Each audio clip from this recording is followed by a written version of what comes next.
আজকে সকালে শিলিগুড়ির কাঞ্চনজঙ্ঘা হোটেলে উঠে তারপরে কাজে আমি আমার কলিগের সঙ্গে গিয়েছিলাম ইসলামপুরে। অনেকটাই দূরে এখান থেকে, প্রায় ১.৫ ঘন্টা ২ ঘন্টা। ওখানে কাজ করে এই সবে ঘরে ঢুকলাম। ঘরটায় গিজার চালিয়ে দিল ওরা। আমি এসে ওটা বাথ নিয়ে নিলাম। তারপরে এই ভিডিওটা শ্যুট করছি।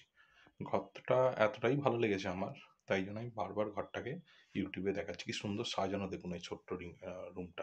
এইটা দরজা, এই আমার জামাকাপড় ঝুলিয়ে রেখেছি। এই ঢুকেই এই বেড।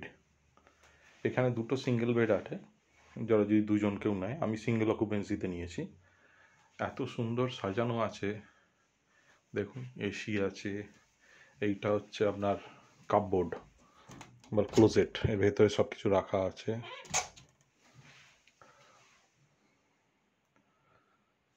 ওয়াশরুমটাও খুব সুন্দর, পরিষ্কার পরিচ্ছন্ন একবারে।